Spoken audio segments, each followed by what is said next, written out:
Hope you guys are doing well. Get my microphone a little closer here. There we go. Good morning. It looks like we are going, rocking and rolling. I posted this in Sync Academy, so hopefully a few of you guys saw that. Looks like we have already 11, so that's cool. Definitely you guys have seen that this is going on. So had a couple of free minutes today and want to just hang out with you guys and maybe answer some questions, get some feedback from you, see what you guys are working on, see what your lives are involving these days. I'm just going to double check and make sure one thing before we get started here.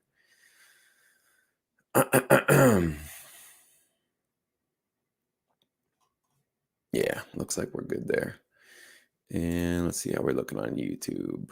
Looks like we're live. Cool.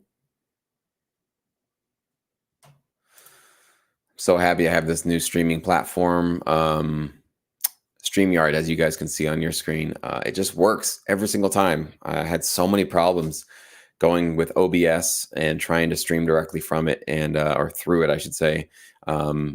I don't know. I have no idea. It should work great. I should have super high quality streaming capabilities, but it just always gave me problems. And so far, StreamYard every single time has been really, really awesome. So I'm really thankful and excited for that. So if you guys have questions, feel free to post them in the chat. I can answer them if you'd like. I can talk about whatever you want me to talk about. If there's something that you guys are interested in, something you're confused about, something you're curious about, let me know. All right. Safe and Nafe one, what's up? Mike, the Hook, what's going on? Panufo, good morning to you as well. I love StreamYard. Yeah, StreamYard's awesome. So, Rona, what's going on from Vancouver? Welcome. Good morning.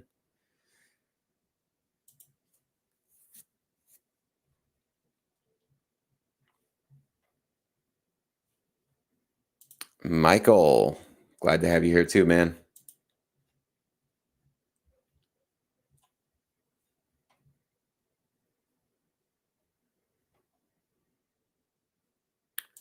Kirk, what's up from Wisconsin? Right on. We got people from all over the place here. Michael's from the Bronx. All right. Phil, welcome. Shane, welcome.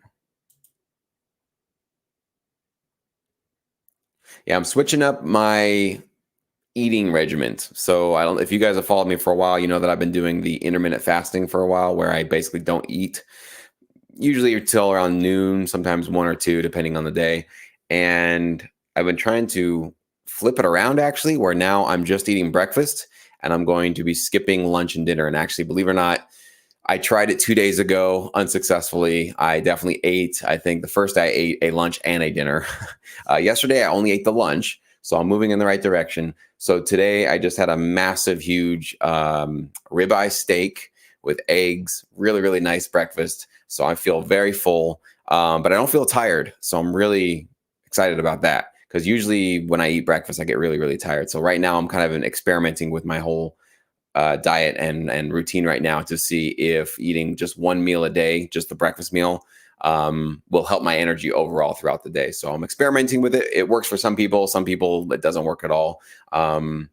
But we'll see how it works. But I'm really always trying to figure out little hacks, because we're all individual, we're all unique. So what one person does to kind of help their energy levels, and that's really more what I'm doing this for, is I feel like I want to have sustained higher energy levels throughout the day. I'm always tired of getting that kind of like, you guys get that 2 p.m. crash, 3 p.m. crash. If I can take a nap, I'll be okay. Like I'll bounce back and be great. But a lot of times I can't get that nap in. And so basically from 2 to 3 p.m. all the way till bedtime, I'm just lagging. I'm just really, I have almost very next to no energy. And that really sucks. In the first couple of days or first couple of hours of the day, I'm on fire. I'm feeling awesome. And then it's just sort of like a downhill thing. And so I'm trying to find some more balance there where maybe I'm not as super amped up in the morning, but I can figure out a way to kind of keep a little bit more stable energy throughout the day. And I'm doing all this without caffeine, believe it or not. So I gave up coffee a long time ago. I'll do decaf. I'll do, whatever teas. I'll do stuff like that. But I really got off the caffeine thing about a year ago. So I'm really happy that I did that because I feel like that definitely helped me with my more stable energy stuff. So we'll see. I don't know if any of you guys have ever done this 1 meal a day thing. Put it in the chat. I'd love to hear how your experience went. Passenger, welcome. Hey, Bonnie, glad you joined us. Nathan from the UK, but now living in Hungary. All right, world traveler here. We got Westchester in the house. You've been fasting over the last few months. Yeah, I want to know how that's working out for you. I'm guessing you mean just like intermittently, not like not eating for the last few months. Hopefully, I think you would have to have been unless you wouldn't be here chatting with us. So, Rolf, glad you made it all the way from Germany. We are international.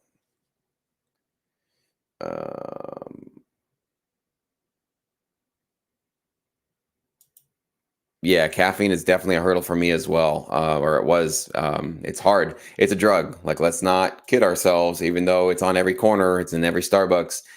It is a drug, and it absolutely has withdrawal symptoms, and it absolutely is addictive. And you do create a physical dependence on it, and it's psychological too for me. One thing that I found is that I made it for about 9-10 months without drinking any coffee, like no decaf or anything like that.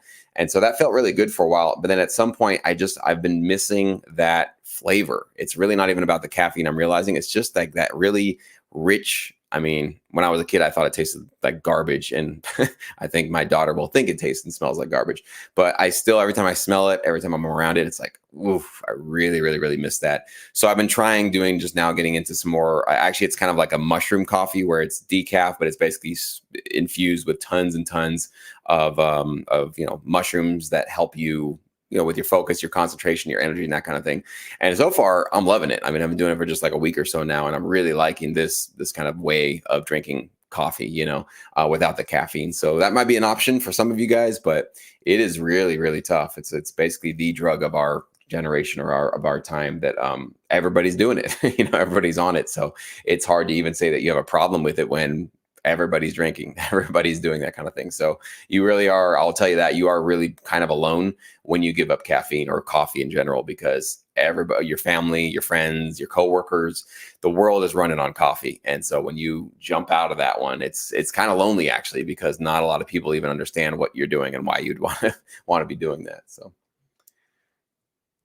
my body lets me know to fast at certain times. Important to listen. That's so important right there, man. Like, to listen to your body. And that's something that I have not been great at my entire life. Is I'll sometimes feel like I'm hungry, but I'm actually not hungry, right? I'm bored. And so I confuse things sometimes. So I think that's so important to be able to just calm yourself down in whatever way you can, if it's meditation or, sometimes for me, it's just taking a big deep breath, just one big deep breath in, big deep breath out. And if I'm still hungry after that big deep breath, then maybe it actually was hunger.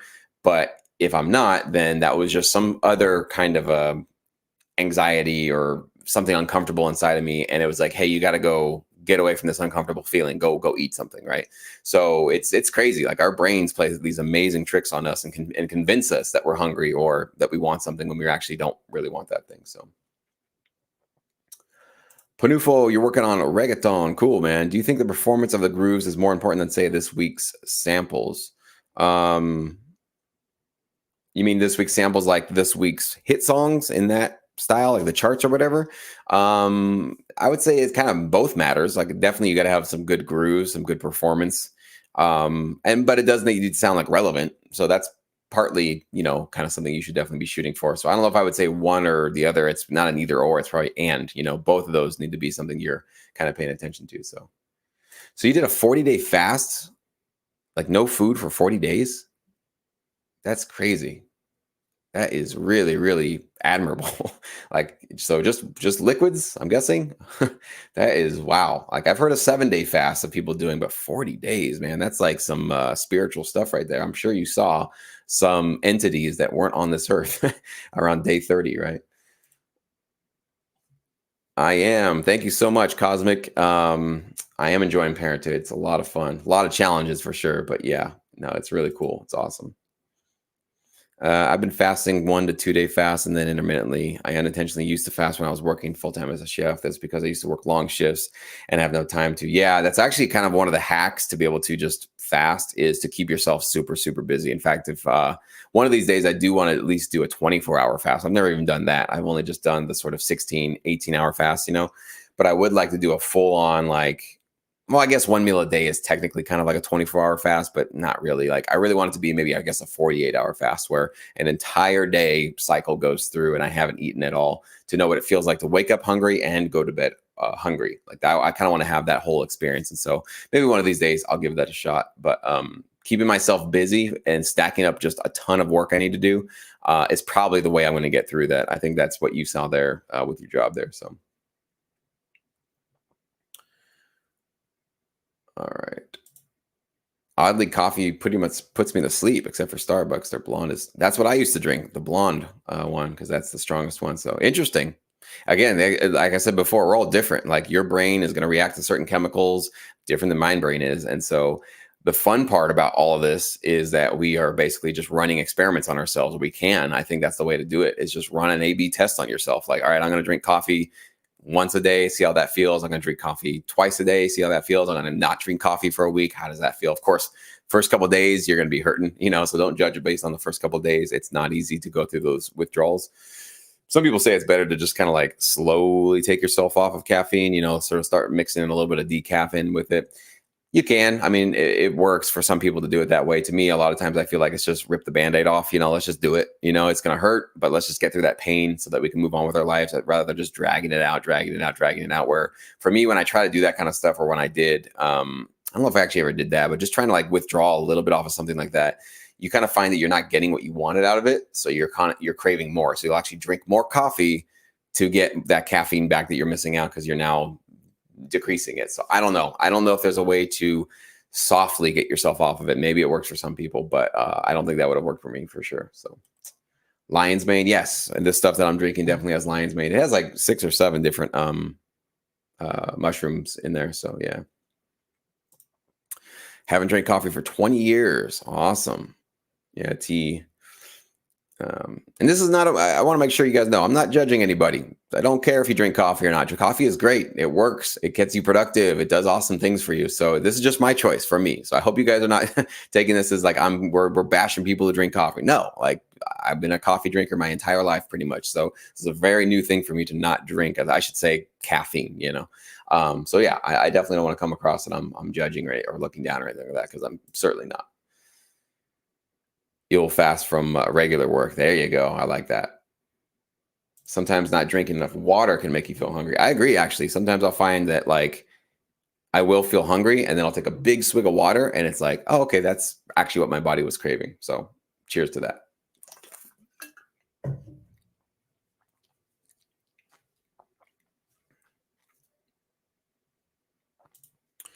Would you do a one-off healthy eating episode for Sink Academy? The kitchen sink. I like that. Really cool idea, man. That's it's interesting. I feel like my initial instinct is like that I would be stepping outside of my lane a little bit by doing that because I'm not a nutritionist or have any sort of like expertise in that at all. All I know is that I've tried a whole bunch of stuff and I've now figured out kind of what works for me. And I should say just kind of in a big asterisk because I'm still experimenting. I haven't quite figured it out, but for some people going into like a keto kind of diet where you're sort of stripping all your carbs and sugar away, some people feel really great with that. Other people try that. It doesn't really work for me. I feel sluggish. I feel, just kind of bloated. I don't like it. Right. So, it's one of those things where like I could give you guys what I do. And I've done that a little bit with my videos already. I think I had a video years ago where I talked about this green drink that I drink and I actually still do it. It's morphed and evolved over the years. Like I said, I A/B test, I throw new things in there, new recipes. But for the most part, the main ingredient is kale. It's kale, banana these days. It's kale, banana, celery. I have a little bit of powdered, what is that stuff? Wheatgrass. I've got some hemp protein. I've got hemp hearts. coconut milk, keep a little good, like healthy fats in there. Sometimes almond milk if it needs to be a little bit more liquidy. And basically just some ice to get it nice and cold. And it's something like that. I might have missed something, but it's just pretty basic. It's very mild. It's not very sweet. Like I don't want a super sweet kind of shake. But I find that like after I've gone to the gym and I drink that thing, like I can't lose. Like the rest of the day, like I just feel like, how could I lose today? I got a great workout. I basically just drank all of my nutrients I really, really needed for the day. So everything else is going to be just bonus today. So that's what I do. Again, I don't know if I would say that that's a one size fits all for everybody. Some of you are going to hate coconut milk. You're not going to like that kind of thickness to it. Some of you hate kale, even if it's because I blend it. Like I don't juice anything. I blend it all, keep all that stuff in there. Some people can't even stand the taste of kale, even when it's being masked by a banana, which by the way, a banana for me is found to be the best fruit to mask that flavor. That's why I use it. So it masks the flavor and has a nice little sweetness to it. So I will think about that, man. You got me thinking for sure, maybe, but I don't know. So you did do the 40-day fast. You're just a lot of green juices. Wow. Yeah. So where that's what I want to know. Like, so if you're drinking green juices, you're getting calories, right? So how many calories can you consume and still be considered fasted, right? So they do this when they're talking about like intermittent fasting or for ketones, right? When you're trying to build those up, they say that there's a certain amount of calories you can eat or drink at one time and you're still in a fasted state. So I wonder how you're able to stay in that fasted state with green juices. Were you limiting what they were doing, or was there a certain amount of calories you were checking out on that, or you were just only juicing things that had very low calories? Or like, I'm kind of curious about how all that stuff works. Panufo went fasted a week before I went to Cuba, lost 15 pounds, Cuban cook with lard. Yeah. And I actually want to say for sure that like fasting for weight loss is not a good idea. I got to make sure that's very clear. I don't want you guys to think that this is why you should do fasting or why I do fasting. That's sort of like a side effect of it. If you can do it consistently, like sure, you can probably keep your weight a little bit more managed, but I don't think that's a really healthy way to look at fasting. For me, speaking of our next comment here, I was talking about the book Lifespan. I actually haven't read that book, but there's definitely a lot of studies and research showing that fasting in different time periods actually might do great for your just overall health and your longevity, like how long you live and how healthy you stay. So I think that's more why one of the big reasons why I do it. But for me, it's actually more about energy. Like I really feel good when I'm not eating all the time. So for me, it's just, I want to be happy. I want to have good energy. I want to feel motivated and excited and all that kind of stuff as often as I possibly can. So I don't want to just shove 3 meals in my mouth every single day just because that's what everybody else is doing. Like I want to find out for myself. I have a unique brain, a unique gut, a unique circumstance. So I want to see what works for me. Maybe the 3 meals a day doesn't work for me. And sure enough, I'm way better off without 3 meals. I already know that for sure. Now it's just a matter of like, which meal should I eat? Like I'm going to eat and I need to get my nutrients and I need to get all that kind of stuff in my body. But when do I eat and how much do I eat? And yeah, these are really fun things to do just to kind of test and see like which one am I liking, which way is working for me. So what about beer or wine? I'm not really much of a beer or a wine drinker. I'll have a beer every once in a while. I actually just had a few last week, and I had some friends that I hadn't seen in a long time hang out. So we had a couple of beers, but didn't get drunk or anything like that, just barely for me. Well, one beer actually got me pretty buzzed because I haven't had a beer. I think that was the first beer I'd had in maybe 6 months, 8 months or something like that. So no, I'm not a big drinker. Obviously I used to drink a lot more when I was in my early 20s and college, forget about it. Right. But at some point I just started to kind of give that stuff up and I just wasn't drinking as much. So I think more for me back then, it was really more about money. Because I realized, I'm working so hard every single week at my job, and I would go to the bars like on a Friday and Saturday, and I would drink $50, $60, sometimes even more if we're all buying drinks, right? And I'm like, man, like that was basically about 8 hours of work I just drank last night. And what do I have to show for it? I'm hungover and I feel terrible and I've wasted a whole day on Sunday. So for me, the economics of it started to really not work for me. And I was like, I could find something else to do on the weekends, or at least go to bars and clubs and not drink, which I actually was able to do for quite a few years. So for me, it was more about the money actually. And what I was doing, wasting time and wasting my money with it. So. All right, here's our big winner of the S61 keyboard, XEL, which I learned that's how you pronounce it, not Zell. And by the way, the tracking is actually coming. I know that they haven't shipped it yet, but definitely I'm going to email you as soon as that tracking is ready to go. Hopefully by Monday at the latest, but it's definitely coming to you on Wednesday. So I want to let you know that. So have I heard of a 50-50 rider split when signing to a library? And would you do it for a big library? I'd be very cautious about just getting into a library with a 50-50 split. If the library is offering it to you, I would definitely want to make sure that there's some reason why they're offering it to you that way, because most libraries don't take 50% of their writers. They'll do that maybe once in a while if there's an opportunity, specific opportunity, where they can take some of your music, place it in a TV show and say, hey, we guarantee you placements, but you got to play ball. They're taking the publishing, or we're forfeiting the publishing, so we don't make any money off this. So we need to cut into your writer share to be able to make this work for us. Are you in? That's usually what you see with those kind of deals. So to just get into a library and somebody's asking you to give up half of your writer's share, I don't know. I wouldn't say 100% no, but I would definitely be leaning towards no. And they would have to kind of convince me in some way, or I have to have such a almost like godlike feeling of confidence that they were going to get me amazing, awesome placements. Or I just say, hey, well, I'm going to give you a shot. Here's one album. And if you don't do anything with it, then I'm not sending you 10 albums, right? To lose 50% of my income. So we'll see what you do with one album. And if you do great, okay, maybe I'll think about adding some more or whatever. So I don't know. I just wouldn't really be super, super committed to a company that's taking half of my income, right? Unless you see right away, whoa, I just got huge placements. This is going to be resulting in lots of money coming my way. Maybe it is worth actually to take half of that watermelon versus 100% of the grape, right? So yeah, just be on the lookout for that stuff for sure. You want to sign with Sony and you're a music artist. Okay, well, you should go talk to Sony. I made an album with a rapper. I did the music and he raps. We are splitting the writer share 50-50. What happens if you use a placement of just the instrumental with no vocals used? Is it still 50-50? That's a great question. It can go in a couple of different ways, Adam Toon. So some people want to work in a way where it's like we split everything 50-50. So I'm working with you, you're putting the vocals on my track, I'm creating the instruments, and no matter what gets placed in all these assets that we create, if it's just the instrumental, if it's just a stem, if it's just the vocals a cappella, we basically just say we all are going to earn with each other. So that's how some people are comfortable with it. And also kind of depends on the library, because some libraries like to work that way. I've definitely talked to a few people directly who work with libraries that need it to be that way. But there's also others that are like, nope, whatever you contribute to is what you earn, right? So if you are the vocalist, any track, any version of our track that gets placed with the vocals, you're going to get your 50%. But anything that's just instrumental, meaning the instrumental mix, maybe a cut down, a stem, just like the bass stem, sometimes those can get placed.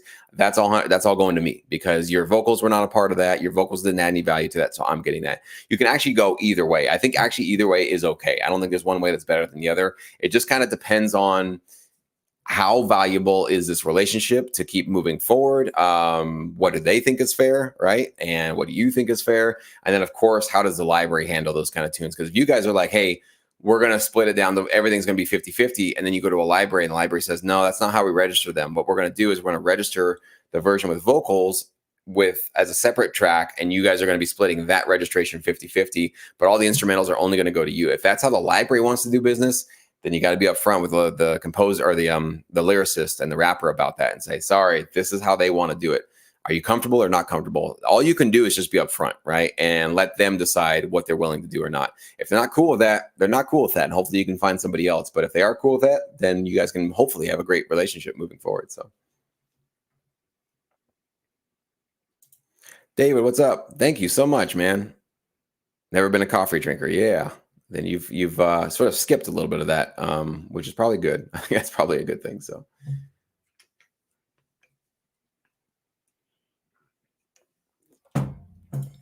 All right, so we got carrot and spinach juice working for you, okay? Been off coffee for a month, and it was so hard. Yeah.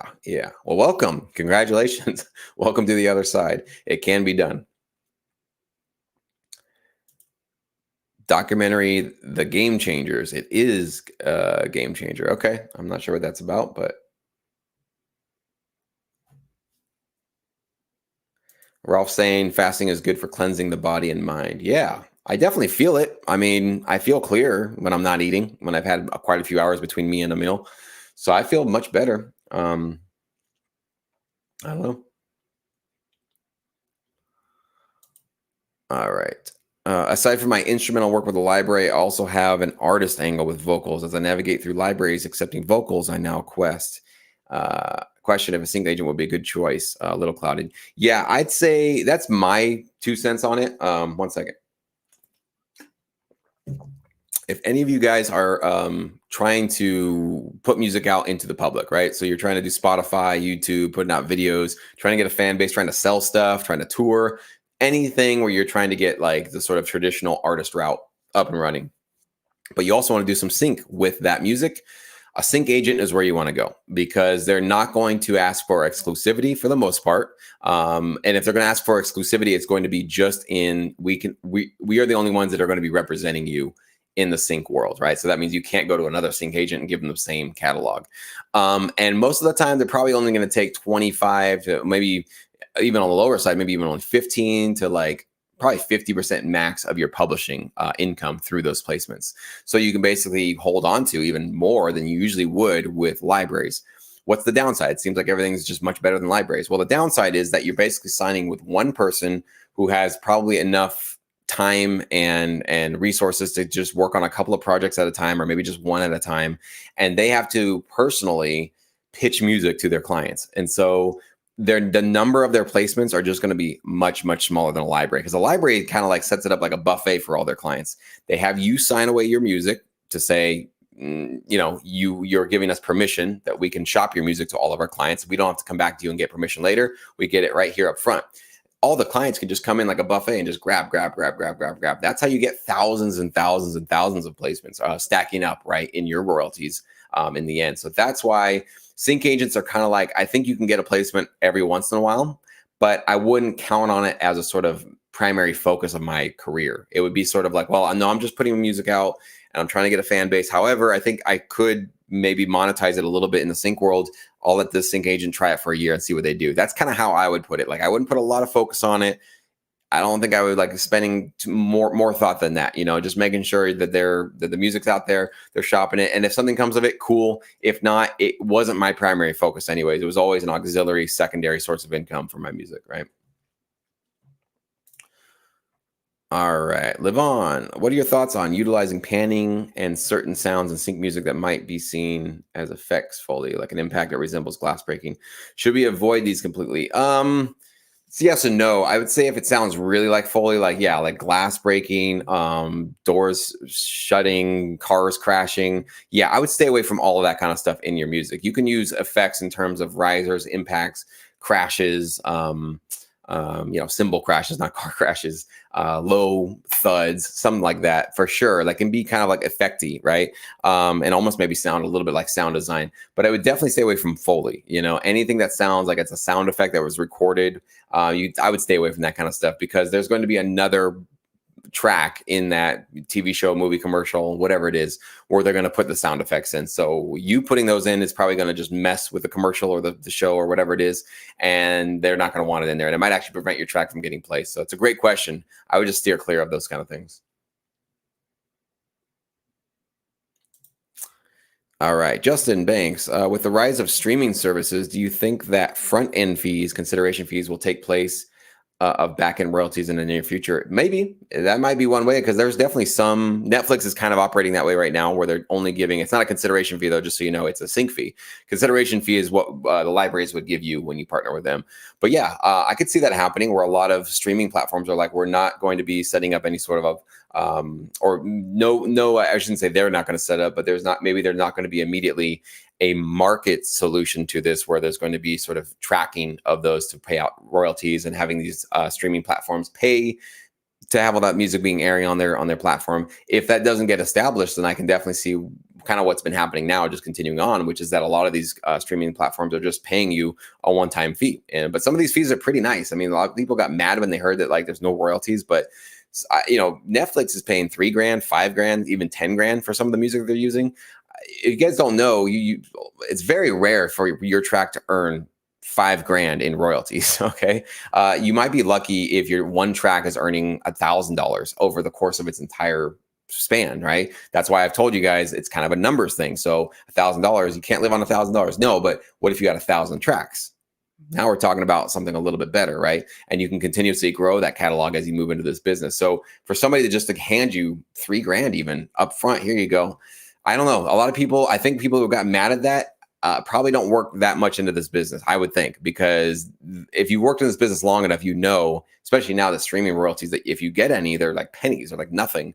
So getting a pretty nice check up front is actually good. I think in some ways it's actually good. So I wouldn't be 100% against that if that's going to be the model that go for it. I would try to weigh it in terms of how much do I want to focus on those versus focus more on the traditional TV royalties that I still feel are going to be going on for quite a while, So you got to decide kind of where you want to go with that balance.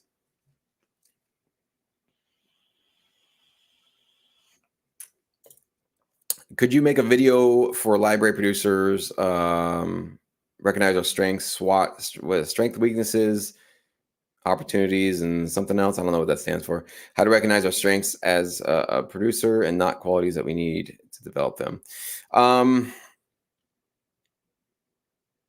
Yeah, I mean, you're kind of talking about basically what my entire channel is about, So it's like to combine all that into one video. I just don't know if I could do that. There's so much packed into that topic right there. Yeah, I can't see one video covering all that. I think you have to create a 5-year long YouTube channel like I've done and just spread out all of this knowledge in the way that I have. And you can search through my YouTube channel for sure, like any topic, or just go through and have a good time and watch the ones that seem like they're going to appeal to you. But I don't know if I could give you like in one video how to develop, all these kind of strengths and overcome them. And it's a mountain high full of stuff that I'd have to go through on that. So I just think that's above my pay grade. I don't think I could do that. So. All right, Kirk, if you wanted to make an album of tracks geared towards ads and promos, would you need to keep the length to specific times like 30 or 60, or can they be longer with cut downs like traditional cues? That's a great question, but you would be asking that question to the library you're going to submit to, right? So I'm assuming you're going to go pitch this to a library who has a lot of ads and commercial clients that they work with. You would just ask them, what do you guys need? Here's my album. You would still pitch them the same way you'd usually pitch them, give them a full album. But then let them know I can give you the cut downs in any format you need, 30, 60, 15. You guys let me know, because for me to sit here and go, yes, give them 30s and 60s. Then you go to a library, anyone, who cares which one. And then you say, here you go. Here's my 30s and 60s. Jesse told me that's what everybody wants. And they're like, yeah, we don't need them. We just actually need your 15. We need a 45, and then we need your full. So I can't sit here and tell you what you should be doing before you got accepted by a library. And I'm certainly not going to try to mind read and guess what any particular library needs. If you work with them and you talk to them, they'll definitely let you know what they need. So just let them know, like, I can create those things for you once you accept my music. All right. The library is reviewing your tracks for almost a month. Should I still wait for them or give me a final decision on my tracks, or should I move on? What would you do? I would definitely ask them, what's the delay over, right? So I would definitely say, just to remind you guys, I sent you tracks a month ago. You said you were going to review them, giving me some notes. It's been a month, haven't heard from you.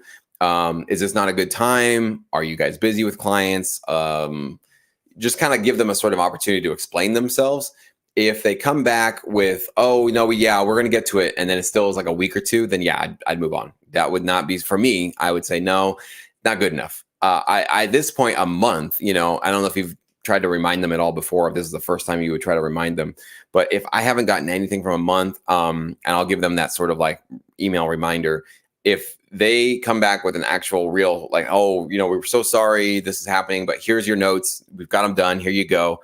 Then I would give them a shot, because it's like, yeah, they might have just flaked out. They forgot. They got busy. It happens to the best of us. I'm going to give somebody a second chance on that. But if their response to it gives you less confidence, then that's when I would know, okay, it's time to actually move on, and let them know for sure, I'm moving on to another library. You do not have my permission to use those tracks. If you haven't signed the agreement, I don't know if they're reviewing your tracks. I don't know if you've signed an agreement or not, or if you're just pitching to them or whatever. So I would let them know, though, to say, like, if you guys are not putting these in your catalog, which I don't see any reason why you are, because you haven't been doing anything and you haven't been responding to me, then I'm taking these tracks back and I will pitch them to another outlet. So just let them know that, in writing or whatever. So.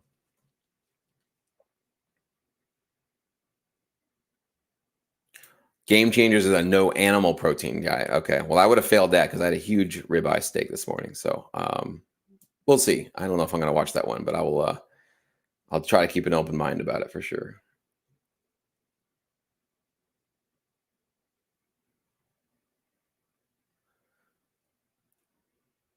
All right.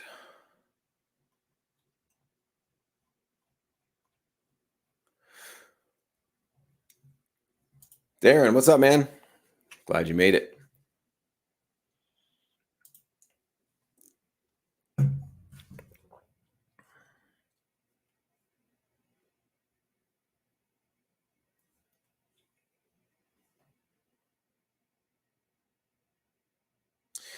Awesome. If you guys could give me a like on this video, I'm seeing I got 33 people watching, but only 13 people liking it. So we got a big gap there.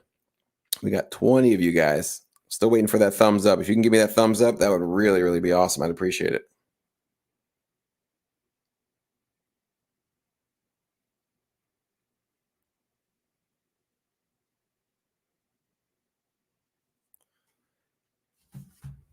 All right. Alan, what's up, man? You're answering the question. Awesome. Libraries will tell you what type of cut downs they will require when they accept your tracks. It's good to have practice in all styles 60, 30, 15 sting, drums, guitars, etc. Yep. And also drums and bass is another one, too. So thank you, Alan. Very true. Hector, welcome.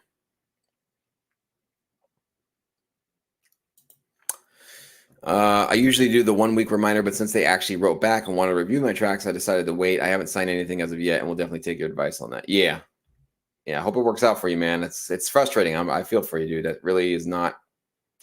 I don't like being there, and I don't like hearing when producers are in that spot. I had another one producer with something like that too, where it was like months had gone by and he hadn't been hearing from them, and it's just like, or I think the tracks hadn't been registered in like 8 months or something like that. And it's just like, oh, it breaks my heart to hear that kind of stuff because there's always a possible explanation for everything, right? So I don't think that it's helpful to go immediately to they're screwing us over, they're robbing me, they don't care about me, they're just trying to like piss me off. Like maybe it's possible, but it also is likely that they just got really busy, and they thought, or maybe somebody delegated registering your tracks to, maybe an intern or maybe an employee. The employee forgot about it, or the employee quit, and then like this to-do list never got done because nobody stepped. I mean, who knows, right? There's 1,000 explanations as to why it could happen. So rather than us losing our cool as producers, we should just try to come in professionally and just ask them like, hey, what's going on? I haven't seen it, haven't heard from you. And just, try to probe them a little bit and give them a little bit of a grace on that,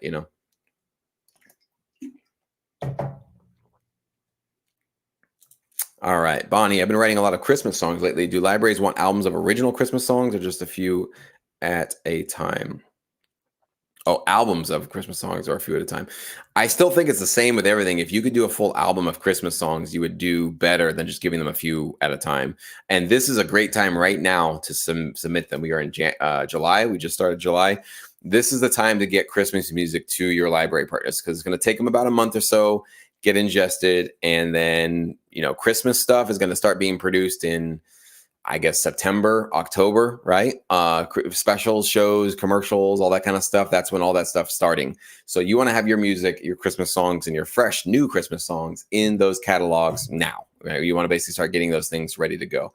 So I still think even with Christmas music, having a full album would be really, really cool. And you can go so many different cool ways with Christmas music. Like you could have an EDM themed Christmas album where it's all instrumental, but you're basically reimagining Christmas classics in a modern EDM twist. There's a lot of those kind of tracks that get placed. You could actually have a vocalist sing your tracks if you want to, making sure it's all in, of course, in the public domain. I'm sure a quick Google search, you can find which Christmas songs are in the public domain. So you can not worry about getting clearance, not worry about paying publishing royalties or anything like that. You can actually do it. So it's a fun one though. It's a challenge though, because I've done a few of those things and and I don't know, Bonnie, if you're dealing with this now, but like trying to write like Christmas music in the middle of the summer is easier said than done. So you have to kind of put yourself in a different state of mind to do that. So, but it's fun for sure. If the library has submission section, do we need to say hi to them on the email as well? I always recommend you do. So with Sync Edge, actually, I do this in all the videos. I'll show everybody, here's their submission, thing on their website. But I always say, here's their email as well. Send them an email as well. So send the same email through their website and directly through them with your email provider, whoever you are, Gmail, or whatever you're using. Because some of those websites and those submission things, they can get funky, right? If they didn't update the settings, right? Let's say their website was created 3 years ago, then they changed their email addresses and then that didn't get updated. So they're not getting emails and they're landing in spam, or who knows, right? Who knows where things are going. So just in the off chance that your album or your email doesn't even get to them, send that duplicate email to make sure that you have a good chance that it actually gets to somebody. You can kind of count on it a little bit more that way. So SWOT is strengths, weaknesses, opportunities, and threats. Awesome. Thanks.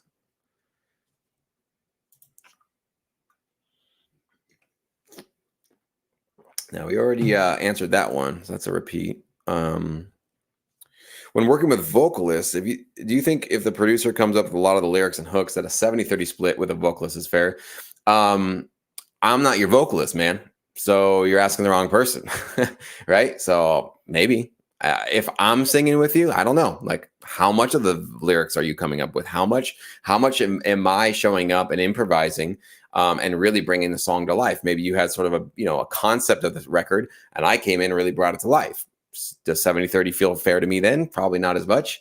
If you have all the vocals and lyrics created and done and they're just coming in to perform it, maybe you don't have to even do a split. Maybe just actually a work for hire fee where you just pay them, a day rate of whatever they decide is fair for them for their time to come and record for 4 hours or whatever it's going to be. So maybe that's the best I can tell you, man. You really just got to talk with your vocalist. Obviously, the way to avoid any potential issues is always to try to get it to a situation where it's 50-50, right? Because then nobody can complain about anything. Splitting it down the middle, nobody can complain. So, but if you don't feel like they're contributing enough to justify 50%, maybe you could try to get them to contribute a little bit more in some way. You find out a way, maybe they can do that, right? I think that's the way to sort of try to ensure you have the least amount of conflict, is getting to that 50-50. But 70-30 can be totally fair. And some people are totally cool with that. Some vocalists really are. So I think it's more about just having an open conversation with them and saying, hey, let's get our business together. Let's figure out how we want to split this stuff. What do you feel is fair, for what you're doing and what I'm doing and all that kind of stuff. Here's what I think is fair. Let's see if we can compromise and come in the middle. So a conversation is really probably the best way to go about that, especially if it's somebody you plan on working with over and over again. I had some players play on my tracks recently and I have paid them. How to best structure a contract for one-off performances? Darren, in Sync Academy, we have our work for hire agreement template contract, basically. So if you are, I think you're in Sync Academy, maybe I'm mistaken, but I believe I've seen you in there. So you definitely want to go check that out, because you can essentially download that and you just input your name, their name. You're going to put in a fee of whatever you're going to pay for them. And that contract is going to basically cover you guys to, make sure that they understand they're getting paid one time for this one bit of work they're doing, but they take no ownership of your music. They don't get any royalties. There's no back end for them. Okay. So that's why that's in there. So go check that out for sure. Bonnie's saying, I can't see a place to like the video. When I clicked on the link, it opened on my phone via browser, not the app. Huh. Oh, okay. So maybe you're on a different thing. That's cool. Don't worry about it. If you can't click the like button, I won't hold it against you. That's okay. I appreciate you trying, though. I am planning on diversification with my pursuits. What I mean is trying to get a TV pub, ad pub, and a trailer publisher. Oh, the publishers. Okay. TV publisher, ad publisher, and trailer publisher. Your thoughts on this plan? You will not be able to keep up with all of it. Sorry, man. Like, you are one human being, and even just working with the TV publisher you should be able to take all of your time. So I don't think, and I really don't think that people can just do a little bit of trailer work and then also do TV and do some ads and stuff.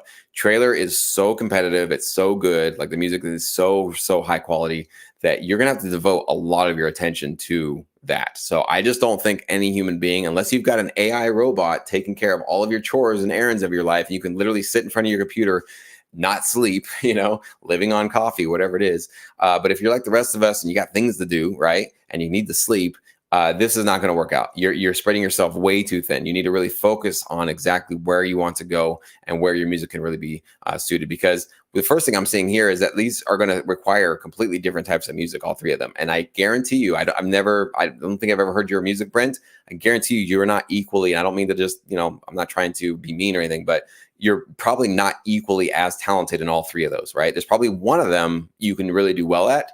The other two, you probably need some work on, right? So we want to make sure that we're not overextending ourselves and thinking we can be jack of all trades, but then you'll be, of course, the rest of that one, right? Yeah, public domain for sure for Christmas covers. Very, very. Yeah, the biggest for each possible. I don't think so, man. I like the ambition, but I'm gonna be a dream killer. It's not gonna work, man. It's just not gonna work. You're gonna really need to, because you're already saying that you're gonna work with 3 different libraries right off the bat.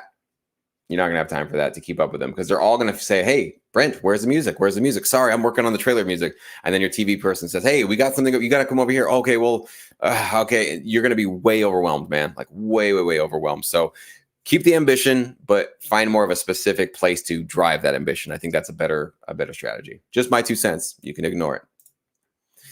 Are you able to offer any suggestions with regard to mixing and making songs sound more glued together and polished? I've been experimenting with distortion and compression to mix bus. I mean, for me, compression is really all I need to glue the mix together. If my mix isn't sounding kind of together, mostly I shouldn't say kind of, if my mix isn't sounding pretty much together before I've even added my mixing plugins or mastering plugins, then I'm not done with the song yet. I've got to mess with it. I got to change some sounds. I got to adjust the EQing or whatever I got to do, because mastering is not meant to basically like fix problems and that kind of thing. So for me, just a tiny, tiny amount of compression glues the dynamics of the track. It doesn't even like really glue the sonic quality of the track at all. All it is that like when you have some big crashes or you have some quieter parts or you have some big dynamics up and down, that kind of thing, or a quick pause in your track, something like that, it just helps smooth a lot of those out so they're not so jarring and not so big. It's a little bit easier to listen to. And so things just feel like they're flowing a little bit better. So it's just a tiny, tiny amount of compression on your mastering bus that helps put that together. And we talk about that in Sync Academy. We have many tutorials on that.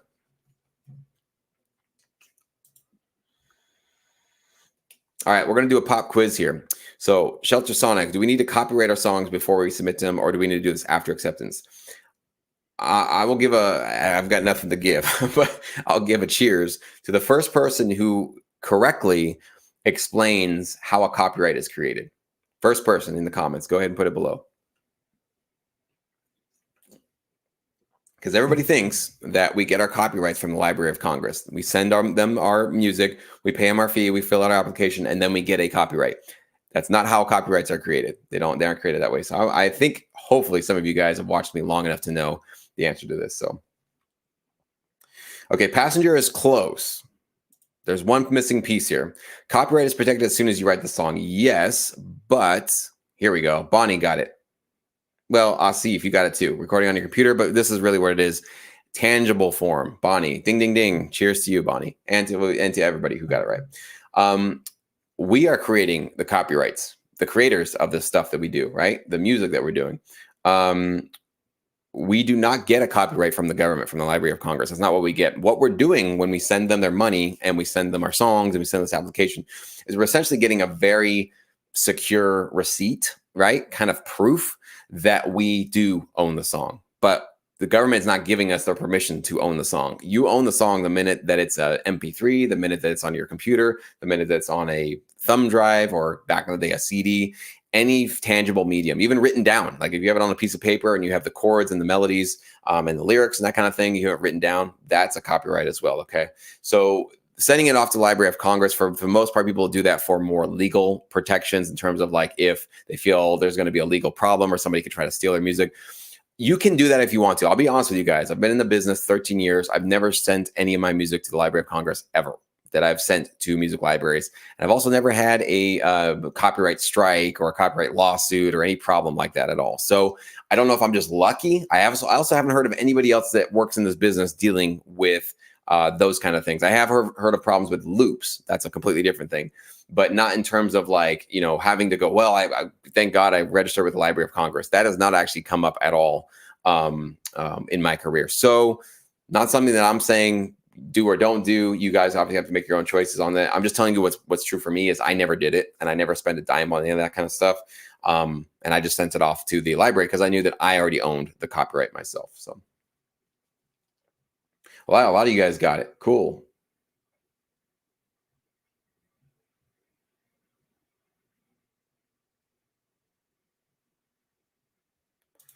I've always wondered, what is the PA speaker behind you for? Do you monitor through it? I've always been curious watching your videos. No, that's actually just for my drums actually. So I bought that drum set, Roland kit, and it came with these two big. There's two of them. Another one you can't see over there. These two huge PA speakers, which is kind of cool. Like I didn't think I'd really need it because I usually mostly use headphones. But when I have a friend over and we start jamming, like they'll just plug into a little tiny PA that I got. And we can either jam through those speakers or we can actually both just listen through headphones. So it's like I've had silent jams in this room, which is actually way, way valuable, especially when you got a baby, right? And you got people that are sleeping in your house that really need to get some sleep. So it's been really, really awesome to have that. So no, I've never monitored out of those things. I actually just have my Atom A7X monitors and the subwoofer, the Adams subwoofer that I monitor through. And then, if I need to use my headphones here and there to check things, I can do that. But for the most part, it's actually just through the Adams that I do all my monitoring. So. All right, guys, I'm going to pop off here. Thank you so much for hanging out with me. It's been almost an hour here. I appreciate you sharing your Saturday with me. Now go get back to work. You guys should probably have a lot of work to do, a lot of productivity to get to. So I wish you all the best with that. Thanks for your awesome and really informed and cool questions. And I hope everybody had fun and learned something maybe today. We'll catch you guys soon.